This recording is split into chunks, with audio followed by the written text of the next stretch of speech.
a nível de informação e experiência ao longo deste tempo, de maneira a que consiga passar-vos alguma dessa experiência. Assim sendo, e pegando um pouco nas palavras do António, hoje eu pretendo falar essencialmente sobre 4 temas que obviamente irão culminar no Implementation Guide, mas antes tentar esclarecer algumas dúvidas rápidas de FHIR que tenho visto ao longo dos tempos, algumas confusões mais comuns ou alguns conceitos que não estão bem definidos no mundo real, parece.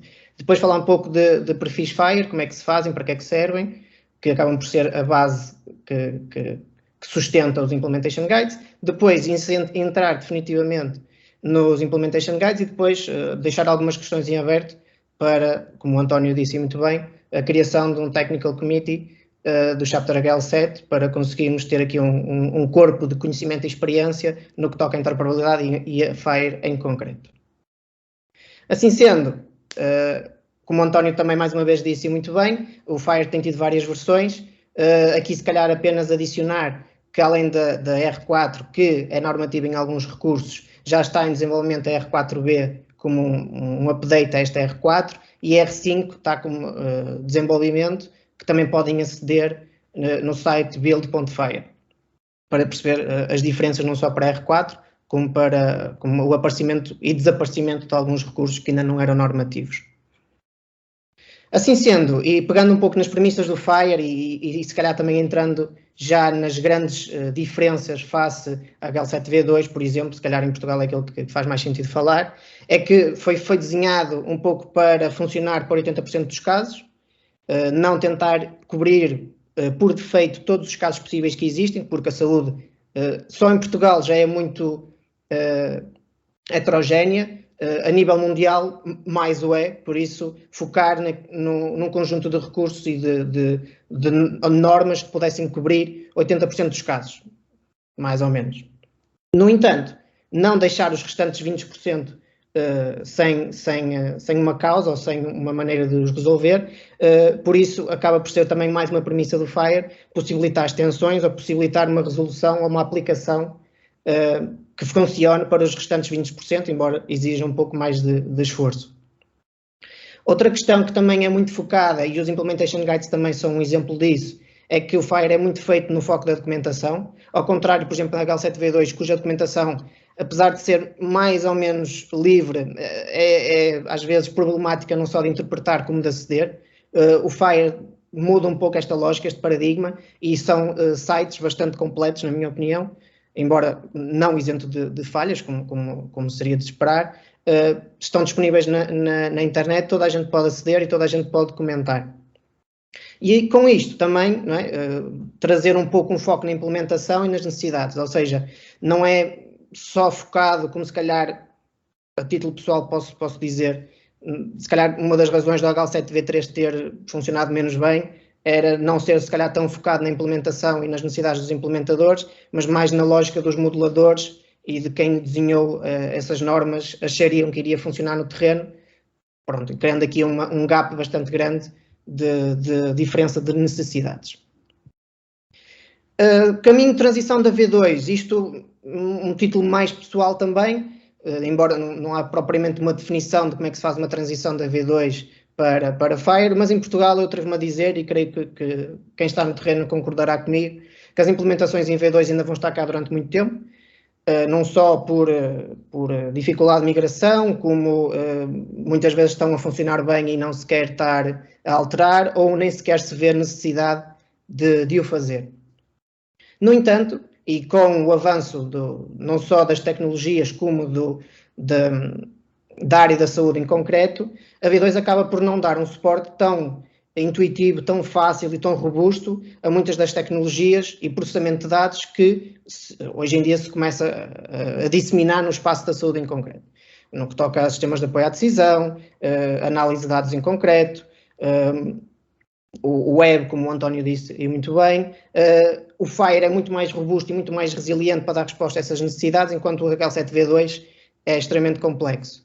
A título de curiosidade, fazer parsing de mensagens HL7 para transformar em CSVs para fazer análise de dados, posso-vos já garantir que é uma chatice e é muito complicado de executar, enquanto no FHIR usando normas web, como XML, ou neste caso mais concreto JSON, e a maneira como está construída acaba por ajudar imenso nessa transição, nesse processamento. Portanto, deixo aqui uma das primeiras questões, que é, será que devemos começar a usar internamente Fire nas nossas instituições e nas nossas empresas, e fazendo uma migração lenta, mas a acontecer, da camada de interoperabilidade que temos em Portugal, que penso que está a acontecer. Assim sendo, e também uma das principais diferenças do que o Fire permite face, se calhar, ao HL7V2 é que podemos implementar várias arquiteturas, não é? Enquanto no HL7V2 a lógica é de messaging, essencialmente, no Fire as possibilidades são muito mais diversificadas, em que podemos ter um broker que faz o mapeamento e transição de mensagem em vários formatos, por exemplo, passando de Fire para HL7V2 ou para V3 ou para outra coisa que seja. Podemos ter um Personal Auth Record que comunica em Fire para uma app, lá está a tal questão mobile e web que vos falava, ou então ter uma base de dados que tem uma camada de interfaces que comunica em Fire. No entanto, existem outras maneiras. Uma das sugestões que eu mais gosto de aconselhar a quem está dedicado a estas áreas é termos uma camada de dados que é neutra, para onde se cria esse repositório de vários sistemas que existem dentro de uma instituição ou dentro de um país. E, obviamente, aqui o Fire serve de camada de comunicação entre os vários sistemas e o repositório. Ou então, e esta é se calhar a principal diferença, podemos usar o próprio Fire como repositório, comumente chamado Fire Server, não é? Que o próprio repositório está modelado em Fire, comunica nativamente com outros Fire servers e sistemas que suportam Fire, mas também consegue, tendo outra camada de interoperabilidade, transformar para outros standards. Lembrar também que o Fire acaba por ser é quase Legos para engenheiros, não é? As terminologias e todos os recursos são todos criados a partir do recurso base, e que são apenas adições e conjugações de diferentes peças que originam os recursos mais elaborados.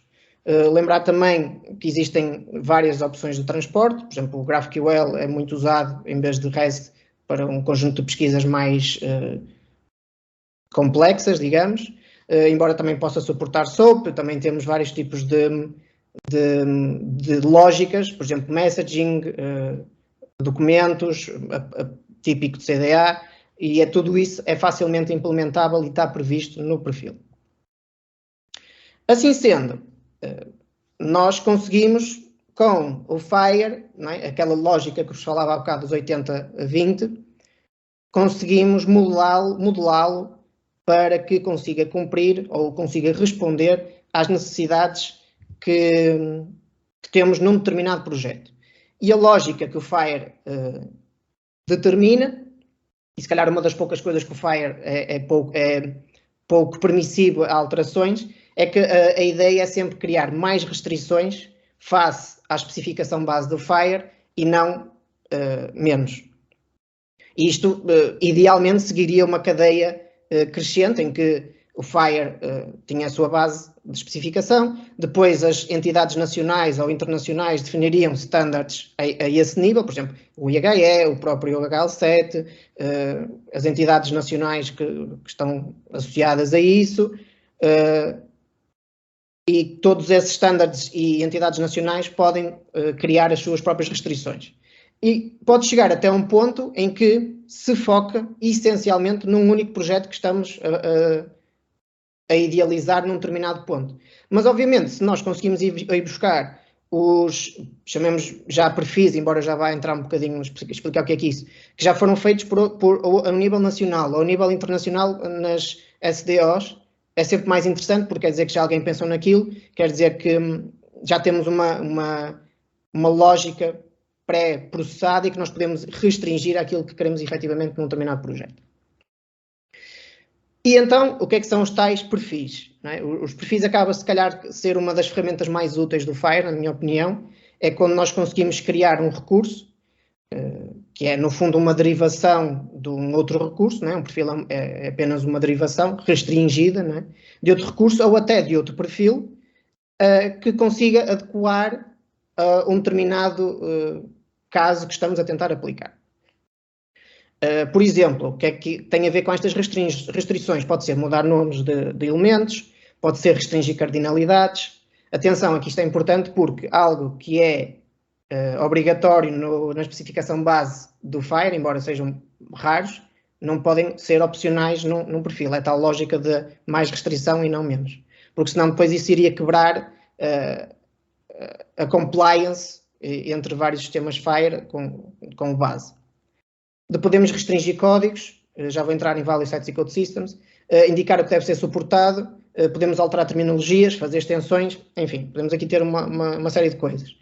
Portanto, lembrar que o recurso acaba por ser definido por um Structure Definition, também tem Data Elements, os Data Elements têm uma Element Definition e estão binded, ou arranjar a palavra português, estão restringidos a um Value Set que deriva de um Code System. A Structure Definition, atenção, permite também fazer modelos lógicos que, a título pessoal, acho que são uma ferramenta também muito interessante para modelar informação. Atenção que, tal como o Fire, os Implementation Guides e os perfis, apesar de serem ferramentas técnicas, para aqueles menos técnicos, se calhar estou aqui a falar de coisas não muito nativas, mas a verdade é que todos estes processos de saúde são referentes a questões clínicas ou administrativas ou logísticas e por isso cooperação entre vários perfis de pessoas é extremamente aconselhada, não só por mim como até pela comunidade da HL7, de forma a conseguir, lá está, focar na implementação e conseguir resolver problemas que muitas vezes são de origem clínica. Portanto, o perfil, lá está, faz sentido porque quase todos os elementos da especificação base do Fire são opcionais, por isso nós podemos ou removê-los criando um perfil em que não queremos que aquele elemento exista, e até mesmo os componentes dos data types também são quase todos opcionais, o que permite aqui uma margem de manobra bastante grande relativamente à criação de perfis. Além disso, as terminologias também geralmente não estão restringidas, por isso também nos dá muita margem de manobra. Uma questão que eu tenho visto às vezes, algumas confusões a nível de conceitos, tem a ver com Code Systems e Value Sets, que é perfeitamente natural que essa confusão exista, especialmente quando um Value Set contém todos os códigos de um Code System.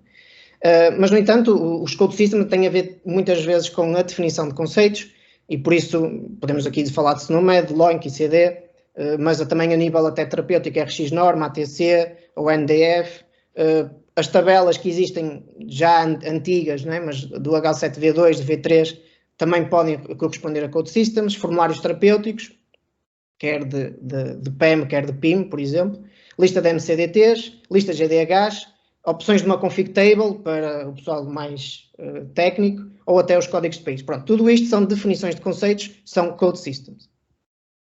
Os Value Set são uma subentidade que deriva no Code System e que geralmente são mais restringidas, lá está. Mas como às vezes contêm todos os elementos no Code System é que gera confusão.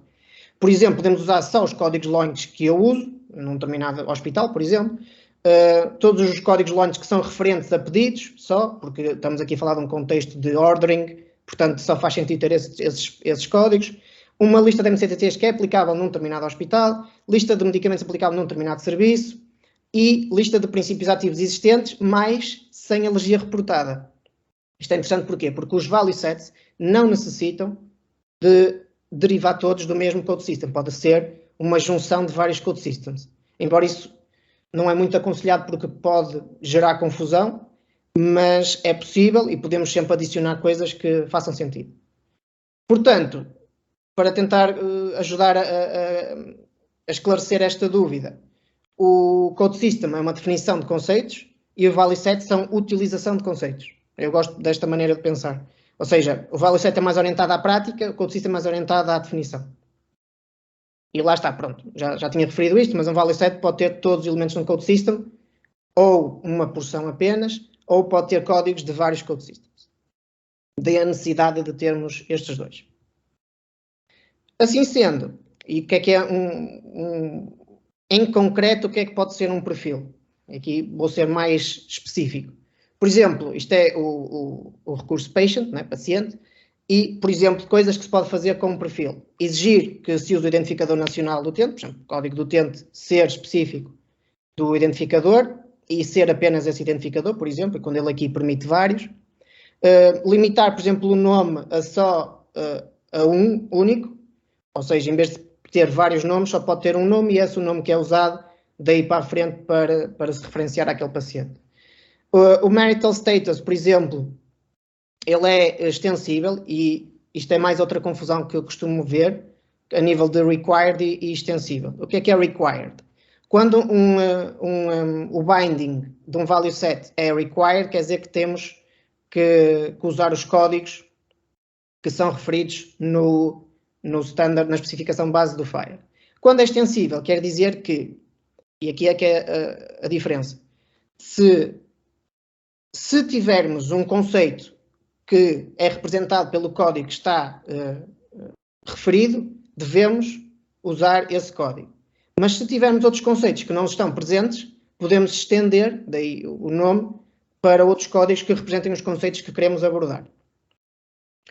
E depois podemos também criar extensões, por exemplo, para Portugal, a profissão em quase todos os datasets de pacientes existem para profissão, e na especificação base de patient nem sequer colocam esse conceito, por isso podia ser feita uma extensão. Slicing. Slicing é também uma parte importante do profiling, que é nada mais, nada menos, um nome muito elegante para restringir elementos repetíveis. E o que é que isto quer dizer? Tentando ser muito concreto, é quando nós temos elementos que são entre o 1 e asterisco, ou seja, que é obrigatório ou não, mas pode ser repetido, nós conseguimos bloquear ou criar várias peças desse elemento repetível de maneira a que ele seja obrigatório com um determinado discriminator. E quando as coisas acabam por ser mais claras, quando temos um exemplo, eu vou pegar neste exemplo do composition, que, por exemplo, o composition é muito usado para criar documentos, muito à base de CDA, e, por exemplo, nós podemos criar a composition em que tem um type específico do código LOINT, o 34133-9, que é sumário do episódio, e que é obrigatório nesse determinado perfil ter pelo menos mais 3 secções, que são mais 3 sections, não é? Portanto o elemento total é repetível, mas que aqui vai ter um determinado sentido, porque já tem um código associado, que é o discriminator, em que, por exemplo, é obrigatório ter advanced directives, neste caso, em Portugal se calhar não faz tanto sentido, não é parte dos casos, mas lista de problemas ou histórico clínico e ter uma secção também referente ao treatment plan. No fundo, isto é que é fazer o slicing. Um exemplo concreto, ainda mais concreto, é, por exemplo, pegar numa observação e transformá-la num perfil de blood pressure, em que temos aqui o slicing. Não sei se vem o meu rato. Sim, conseguimos ver. Acho que já fiz asneira. Pois, agora já não. Ok, esperem aí.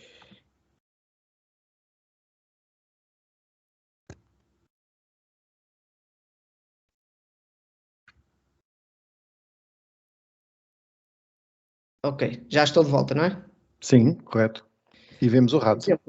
Exatamente, excelente. Por exemplo, aqui o componente, que é um elemento repetível, é transformado em pressão arterial sistólica e em que se coloca o código definido, por exemplo, neste caso, por 84806, portanto ali é, digamos, obrigatório colocar a pressão sistólica.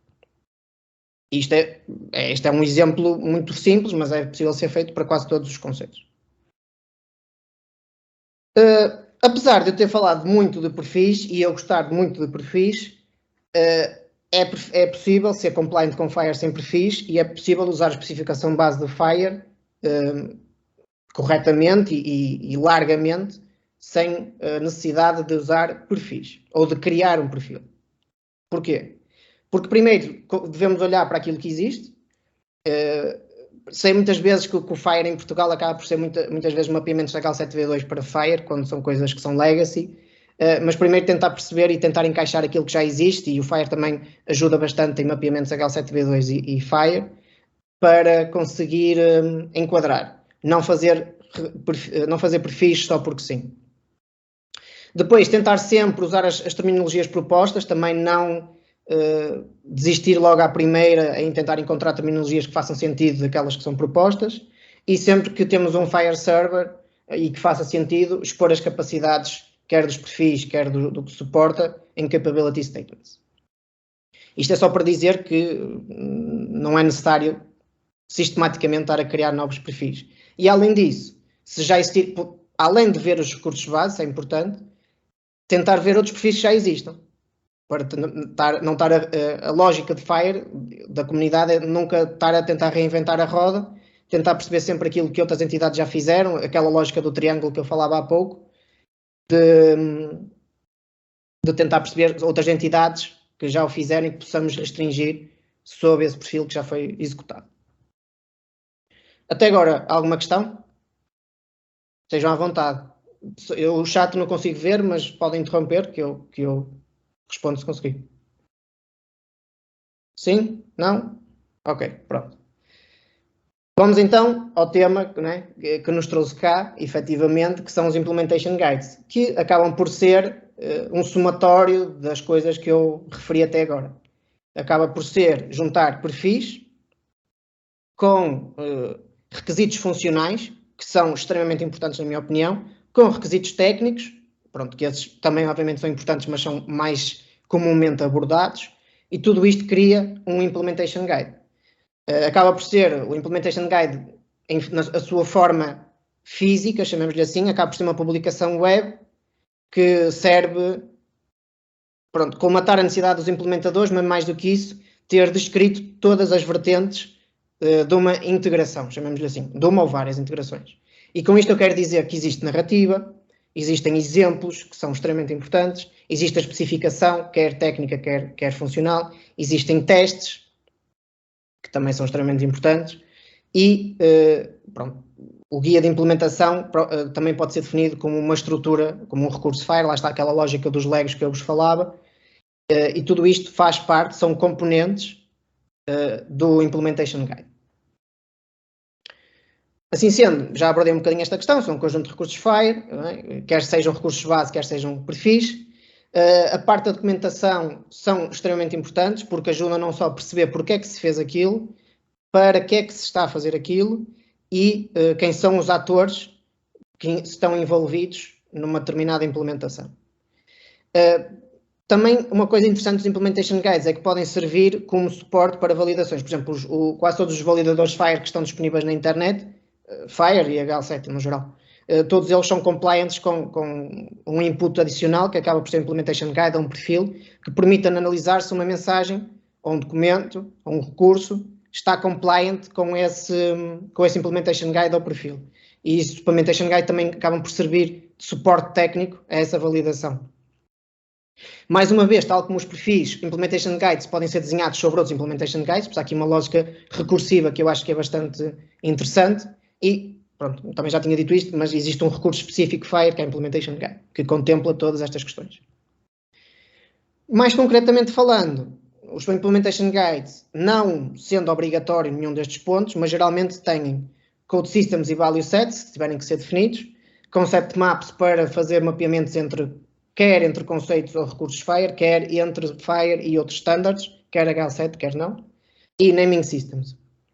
A nível de conteúdo tem o Structure Definition, que é onde geralmente estão os perfis, Graph Definition, se houverem recursos que estão relacionados em grafos e que estão interconectados, e o Structure Map, que acaba por ser a estrutura física dos mapeamentos. A nível operacional, podemos definir, além daquelas operações e, por exemplo, os search parameters que são definidos na especificação base, podem ser estendidos ou customizados através da search parameter. A mesma coisa para operações, podemos fazer novas operações ou customizar as que existem. O compartment definition tem a ver com conceitos que podem estar um bocadinho fora, este aqui é menos usual, e o message definition, que tem a ver, por exemplo, em lógicas de messaging, que tipos de mensagem é que podem existir. A nível dos outros, pronto, isto é mais complementar. O Capability Statement, embora eu acho que é importante. O Implementation Guide como um todo e que serve de suporte a validações. Test Scripts, que podem ser executados quando o Implementation Guide é utilizado. E Example Scenarios, que para mim são extremamente importantes. Mais uma vez, Example Scenario também é um recurso FAIR. Implementation Guide, eu não quero estar a dar muitos exemplos porque são todos muito contextuais, mas por exemplo um do IHE, de farmácia, lá está, tem a ver com o supply, em que, por exemplo, só tentando aqui ver a lista de conteúdo em que existem transações, porque a narrativa pode ser não só texto livre, mas também como diagramas e figuras, não é?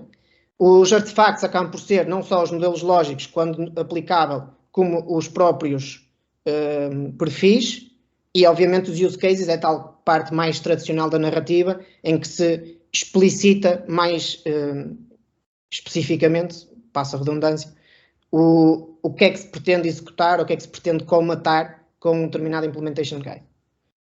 A lógica de que a narrativa não tem que ser só texto, não é? Também podemos criar aqui um sistema de atores, embora isto esteja muito, lá está, relacionado com a natureza do trabalho do IHE, pode fazer sentido em quase todos os Implementation Guides. Aqui temos a questão do que é o perfil, não é? Onde, quando se definem quer modelos lógicos, quer perfis, eles aparecem como na especificação base, embora com informações obviamente diferentes. Outros produtos, outros Implementation Guides interessantes, este já mais, se calhar, orientado ao português, embora não de Portugal, a nível da medicação, que acaba por ser um conjunto de perfis da área do medicamento. Posto isto, dou por terminada esta parte mais expositiva. Gostaria, por um lado, de saber as vossas questões, as vossas experiências relativamente ao que é que se pode fazer com o FAIR em Portugal, mas quero deixar já 3 desafios, chamemos-lhes assim, que é como é que nós poderíamos juntar-nos como comunidade, quer não só juntar técnicos como funcionais num workgroup, ponto número 1, e ponto número 2, criar quer Implementation Guide, quer perfis que fossem úteis tanto a implementadores como aos, à falta de melhor palavra, implementados, quer sejam instituições, quer sejam os próprios sistemas de informação e saúde, quer até instituições mais robustas, ou pelo menos mais abrangentes do que propriamente instituições. E depois, se algum de vós tem uma sugestão, por exemplo, de um tema que seja mais premente resolver enquanto comunidade, ou que pudesse dar o mote do início dos trabalhos deste workgroup. E é isto.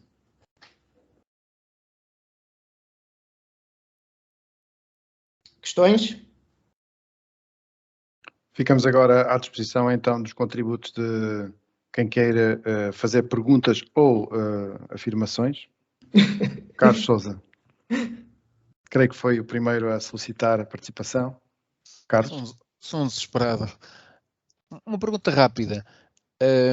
Antes de entrar no detalhe técnico, depois surgem aqui outras questões até relacionado com o que o João aqui apresentou.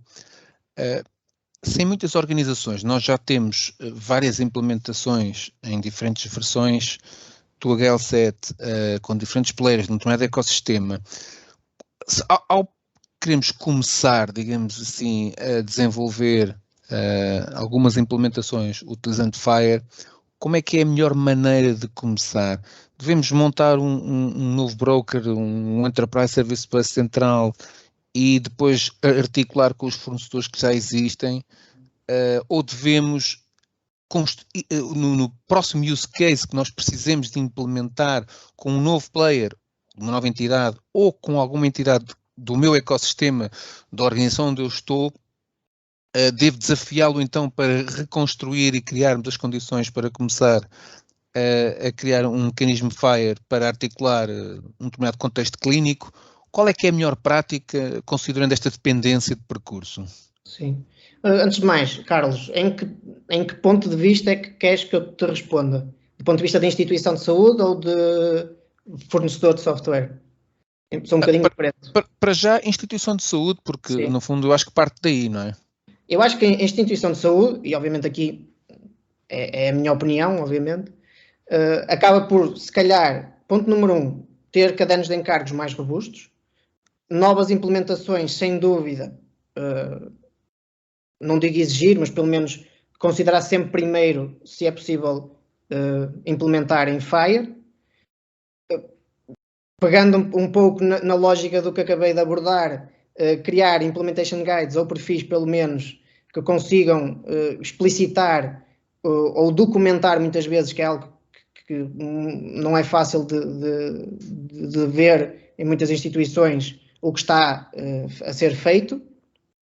E depois, fazendo migrações sistemáticas, né, ou pelo menos sequenciais, à medida também que os fornecedores consigam responder a isso, obviamente, e que a própria instituição consiga resolver, consiga aceder a isso, as migrações que existem, as integrações que existem, migrá-las para Fire.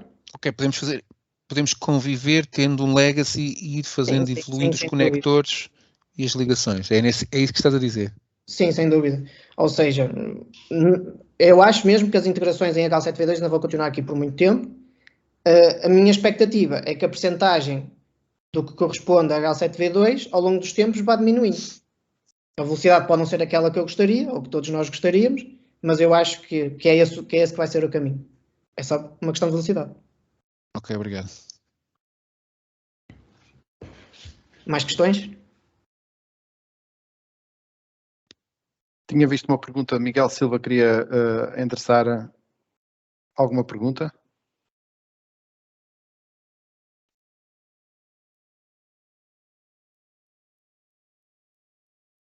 Eu não coloquei nenhuma questão.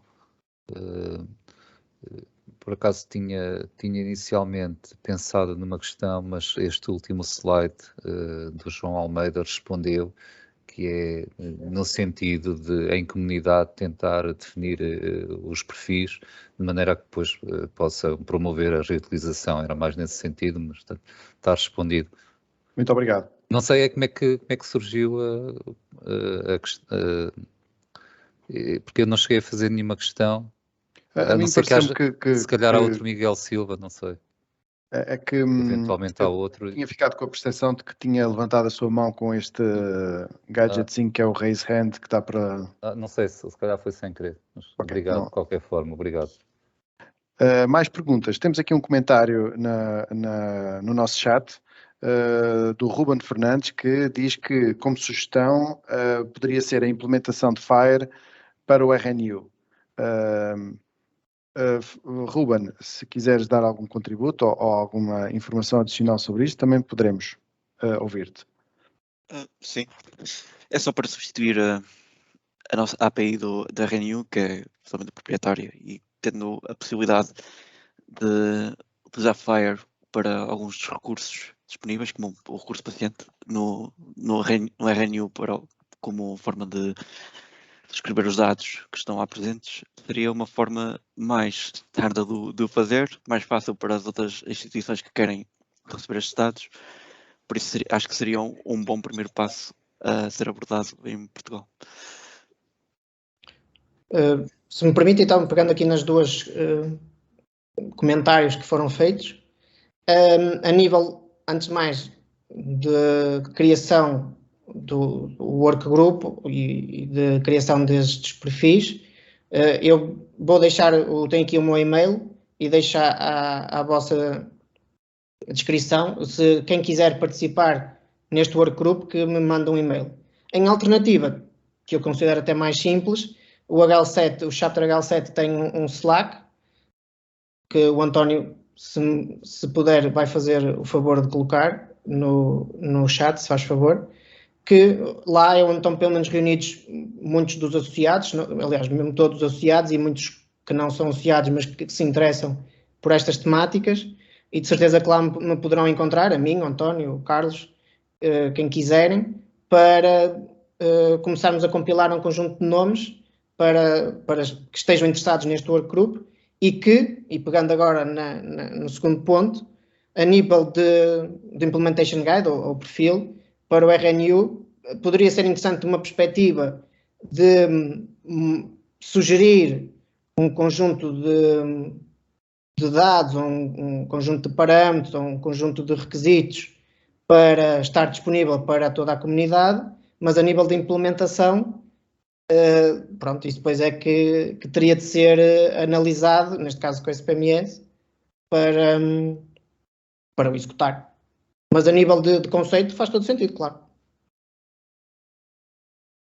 Temos agora a Liliana Correia. Se quiser de voz, por favor. Bom dia. Bom dia a todos. Já acabou de ser respondido. Eu ia perguntar realmente se já tinham, digamos, alguma coisa em prática para pôr este workgroup em prática e de que forma é que podíamos colaborar com o workgroup. A minha experiência na área da saúde ainda é relativamente recente, mas também já me tenho deparado com alguns desafios que estão relacionados com FHIR e era para perceber até que ponto acho que este envolvimento era útil, quer pelo meu conhecimento de ajudar o workgroup e adquirir mais conhecimento também participando nesse workgroup. Eu acho que é sempre uma mais-valia esta partilha de conhecimento e ajudar também a criar esta dinâmica, porque de facto acho que é importante. Não sei se já pensaram em alguma plataforma onde depois possam ser partilhados os perfis que se vão gerando. Sim, os perfis que se pretendem fazer dentro do chapter HL7 vão estar disponíveis no site do chapter HL7. Pronto, era isso. Obrigada.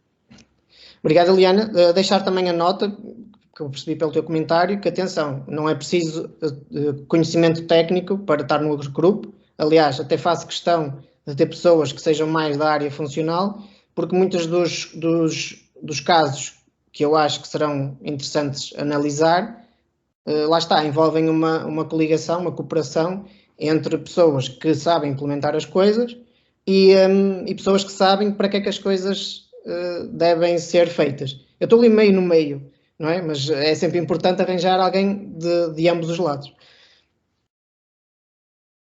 Ok, obrigado, Liliana. Efetivamente, já coloquei o link para a nossa comunidade que fala sobre interoperabilidade em saúde em Portugal, no hl7pt.slack.com, no qual podem se inscrever e começar, digamos que a partilhar informações e também ajudar-nos a constituir este workgroup no sentido de fazer implementações implementar os Implementation Guides. Vamos prosseguir com o próximo comentário do Rodrigo Pio e Liliana, se quiser, poderá baixar a sua mão se não se importar. Rodrigo Pio. Sim, olá. Obrigado. Primeiro quero parabenizar essa iniciativa, acho que tem sido uma troca de experiências muito rica, tem sido muito produtivo para o ecossistema de dados de saúde em Portugal. Estou muito feliz em ver a proliferação de mais iniciativas dessa e quero participar de todas e agradeço a HL7 Portugal e o João Almeida por essa apresentação já desde já. O meu comentário é no sentido de uma espécie de racional, né, que eu tenho procurado seguir, fica como sugestão e também se quiserem fazer comentários em cima eu também agradeço, que é uma espécie de workflow do trabalho com arquiteturas de informação dentro de um sistema de saúde, em que nós temos sempre esse racional de pensar nos modelos de dados, mas pensar sempre que esses modelos sejam interpretáveis por máquina, e o FHIR permite isso de forma muito produtiva, né? E ao mesmo tempo temos a capacidade de que esses modelos eles sejam depois propagados ao longo de toda a cadeia produtiva do software.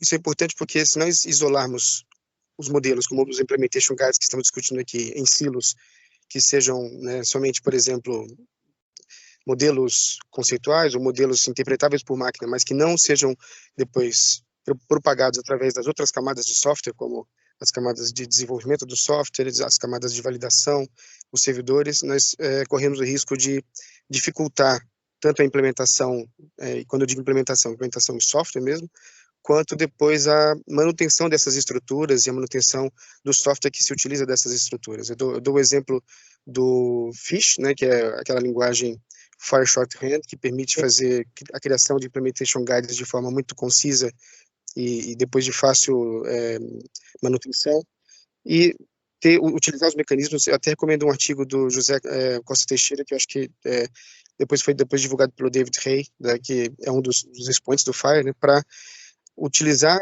o Fish para gerar os implementation guides e depois conseguir gerar os guias automáticos em páginas através do Implementation Guide Publisher, ou seja, utilizar desse tooling para que os Implementation Guides não fiquem em silos e que sejam depois parte de um pipeline de desenvolvimento que vá desde o conceito, desde a conceituação da arquitetura da informação, até a entrega dos endpoints e dos testes e testes de integração. É só essa nota e, mais uma vez, agradeço. É isso.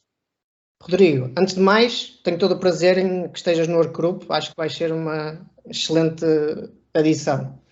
Por isso, sente-te à vontade em me contactar. Ponto número 2. Tens toda a razão. Eu não quis entrar nesse detalhe, mas se tu fores ao GitHub, já existe um repositório, aliás, uma instituição chamada HL7 Portugal. E eu já montei a pipeline de dados para a criação de Implementation Guides. Só uma pequena correção, não me leves a mal, o Fire Shorthand é mais para fazer perfis. O Implementation Guide Publisher, e sim, é que pega no Shorthand, transforma em recursos quer JSON, quer XML, e faz a publicação da narrativa e a publicação web dos Implementation Guides. O GitHub com as Actions, porque realmente é uma excelente ferramenta, como tu disseste, e eu concordo plenamente, de aplicar o Continuous Delivery, também na lógica de criação de Implementation Guides, como suportar ou permitir que os Implementation Guides sirvam de plataforma. E eu, se calhar, foquei muito na minha apresentação a nível das instituições onde isto possa ser implementado, mas também serve como plataforma de suporte a quem desenvolve software e lá está, todas as validações, os testes scripts que podem ser implementados no Implementation Guide, passo mais uma vez a redundância do termo, acho que são muito úteis também para quem desenvolve software e que consegue depois, pronto, que já é preciso uma componente técnica diferente, mas conciliar todos estes processos de delivery para que o software tenha testes automáticos já em função de determinados Implementation Guides, perfis ou o que quer que seja. Por isso, concordo plenamente com a tua observação. E depois, se quiseres dar uma ajuda na criação deste Continuous Delivery, estás à vontade. O código está disponível no GitHub. Eu, só para tentar também explicar melhor, quando eu mencionei o Fish para a utilização dos Implementation Guides, obviamente não seria diretamente, não seria através... Sim. Né? O Sushi tem a capacidade de depois interpretar e agrupar isso no Implementation Guide, depois o Implementation Guide Publisher que consegue produzir aquela documentação automaticamente. Mas sim, isso é perfeito. Nós conseguirmos ter essas ferramentas embutidas, e eu não sabia, por exemplo, do GitHub do HL7 Portugal, vou lá conhecer, e agradeço também o convite, a possibilidade de contribuir. Com certeza eu vou aceitar esse convite com muito prazer. Gosto muito de participar dessas discussões e do enriquecimento de todo esse sistema. Obrigado. Excelente. Sim, o GitHub ainda está no início, ainda só fiz os primeiros commits para a criação do Implementation Guide Publisher, porque a verdade, os Implementation Guides são tão mais robustos quanto o conhecimento e a experiência das pessoas que o fizeram. Por isso está à espera exatamente desse momento para darmos o pontapé de saída. Para também, e fechar o assunto do Sushi, não é? Do FSH, para quem não conhece, acaba por ser uma maneira um bocadinho mais simples de criação de modelos lógicos, perfis e até exemplos de recursos, porque estar a pegar em JSON ou XML cada vez que se pretende fazer qualquer coisa é uma chatice e aquilo acaba por simplificar, só para quem não conhece, não ficar desamparado na conversa. Por isso, obrigado, e quem tiver mais questões, penso que ainda temos... Sim, eu próprio tinha levantado a mão e gostaria de fazer uma pergunta, e acho que é extremamente relevante, que gostava de ouvir a tua resposta relativamente a este facto, que é, se nós não fizermos nada, Se não estabelecermos uma comunidade que faça guiar a implementação do Rail Setfire em Portugal, ou seja, se não fizermos nada, qual vai ser a consequência? Bem, eu acho que quando nós estamos todos divididos, cada um a trabalhar por si, a implementar coisas que sempre do zero, acho que todos perdemos, não é? Ou seja, quando nós, enquanto comunidade, mais do ponto de vista, aliás, por acaso não é só do ponto de vista de quem desenvolve, é de quem desenvolve e de quem é implementado, não é? Ou seja, instituições e outras instituições, hospitais e outras instituições de saúde, todas elas ganham, não é? Porque se perceberem que já foi publicado a Implementation Guide com determinadas pessoas associadas a determinadas empresas, com um objetivo clínico, não é? Ou uma narrativa muito clara, as próprias instituições também vão querer abordar esses fornecedores para também terem aquelas funcionalidades, não é? E, por outro lado, se os fornecedores souberem o que é que os outros estão a fazer em determinadas áreas, também não precisam estar a reinventar outra vez a roda, e isto é uma coisa que eu vejo acontecer recorrentemente, e o trabalho acaba por ser simplificado porque já está meio feito, não é? E além de estar meio feito, está bem feito, ou pelo menos melhor, tendo em conta que mais pessoas, quer técnicas, quer funcionais, olharam para aquilo e não estamos fechados em ilhas. Quer dizer, pessoas que trabalham em interoperabilidade, estarmos fechados em ilhas, é quase um contrassenso. Então, João, mas então, por exemplo, duas aplicações que até apregoam suportar HL Setfire. É a garantia, sem existirem estes Implementation Guides, era garantia de que eles fossem falar bem uma aplicação com a outra? Sim. Um software, uma entidade que refere que é Fire Compliant, geralmente é a nível de especificação base. Agora, criar objetos e artefactos para casos muito mais concretos pode ser feito de muitas maneiras diferentes, mas há maneiras melhores que outras, não é? E que depois podem gerar problemas mais à frente, quer seja a nível de definição de workflows, quer seja mesmo a definição dos objetos, que para depois, nas tais tarefas acessórias à interoperabilidade, quer seja agregação de dados, análise de dados, sistemas de apoio à decisão clínica, visualizações, tudo isso acaba por ter impacto porque a base está mal implementada. E isso é problemático. Ok, obrigado. Carlos Sousa tinha a mão levantada? Tinha. Eu só queria voltar aqui a outra parte pragmática, aqui para o sucesso das iniciativas que estamos aqui a falar. E são duas perguntas, João. Uma é, na tua opinião, para quem estiver a começar, malta nova, e menos nova, não interessa, que queira começar e para fazer parte destes grupos, mas precisa de se formar, qual é a recomendação que faz em termos de um roadmap de formação, ou seja, qual é o caminho para adquirirmos competências nesta área para depois poder, do lado do fornecedor, do lado do hospital, ajudar na implementação, participar ativamente nestes workgroups? Isto é uma pergunta.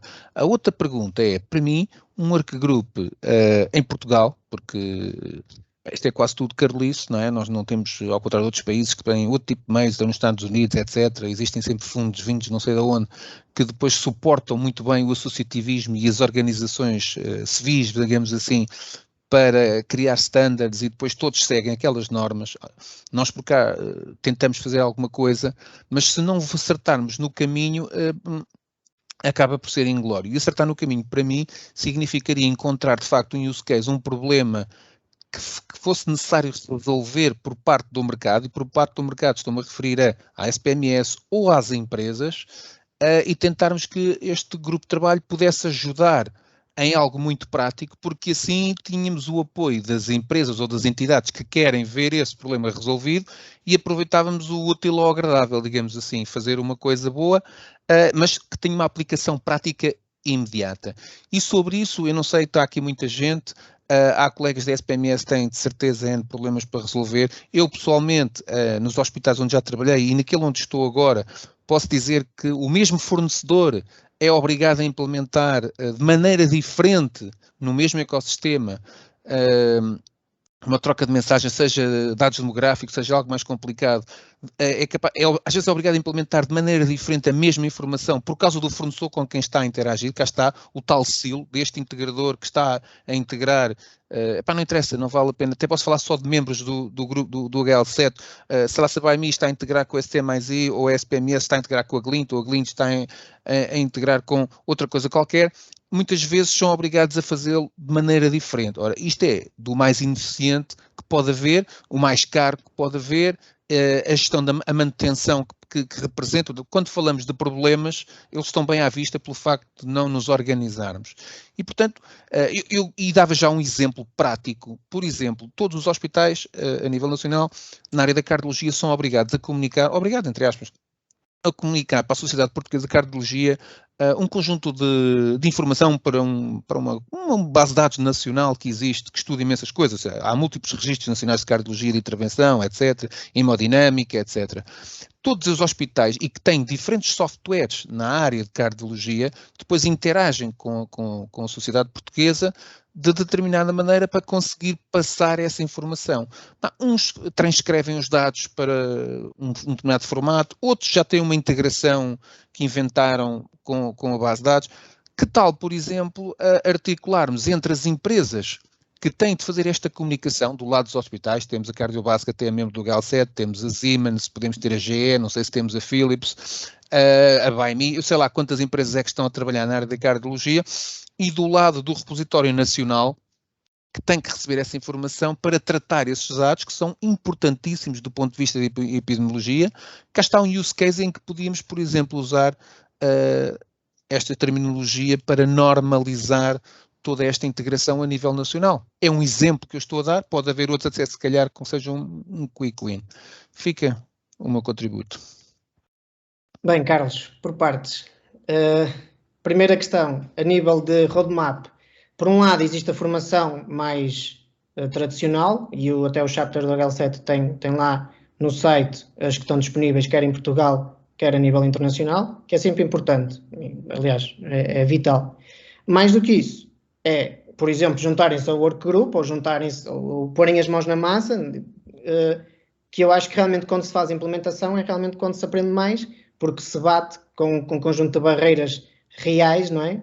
E do mundo verdadeiro, que nem sempre quando se trabalha no etéreo são fáceis de vislumbrar, e acho que é assim que se aprende mais.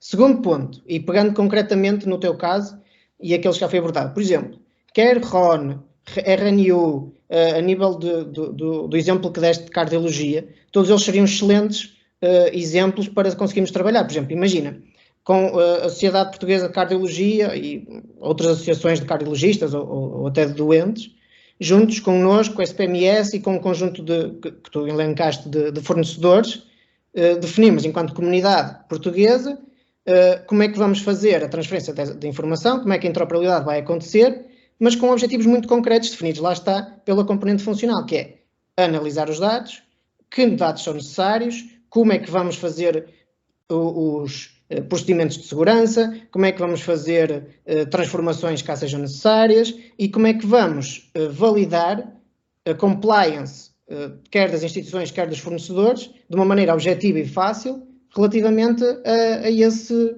novo paradigma.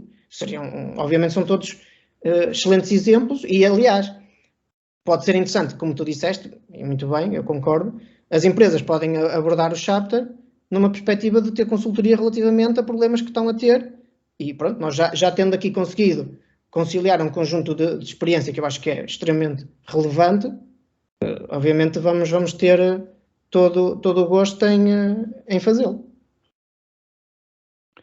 Muito bem, temos aqui uma última pergunta, porque são 12 horas e 59 minutos. Uma última pergunta da Joana Cunha e depois, lamentavelmente, eu acho que não vamos poder aceitar mais perguntas devido ao avançado da hora. Joana. Olá, viva, mais uma vez também dar os parabéns de ver que o HL7 Portugal está a ter força para haver esta interoperabilidade que começa exatamente nas pessoas. E é isso que falta em Portugal, é esta interoperabilidade de partilha. Porque muitas das pessoas e instituições, quer empresas, começam a trabalhar o seu standard e fecham-se muito e não há esta partilha. E a interoperabilidade, cada empresa pode fazer o seu standard, pode inventar o seu profile, mas se não houver esta partilha, é aquilo que o Carlos estava a dizer, eu vou fazer para o meu produto e depois vou ter que adaptar de acordo com os produtos que estão no terreno. E por isso é espicaçar aquilo que o João fez, chamar as pessoas para virem debater e exatamente dividido em duas áreas que são fundamentais. Uma área é a área funcional, em que é preciso perceber qual é que é o negócio, que muitas vezes as pessoas começam logo por fazer especificações técnicas sem perceber o negócio, e o que acontece mais tarde é que os levantamentos de requisitos não são feitos corretamente, faz-se uma especificação com um ponto A e B que são levantados, que é aquilo que é pretendido interoperar, e depois mais à frente vai saber que é preciso um trabalho redobrado, porque vamos ter que incluir mais coisas para que haja interoperabilidade. Isto fica muito difícil, quer para as empresas, para fazerem os seus deploys e serem iguais a todas as instituições, como manter isto é muito difícil. E depois há outra coisa que muitas pessoas se esquecem quando estão a trabalhar em interoperabilidade, não é só resolverem a parte de interoperabilidade técnica. É cada vez mais importante começar a olhar para a interoperabilidade semântica, porque senão também não vamos lá. Porque basta eu dizer que o sexo é feminino e masculino, até FM, já aí está a dificuldade.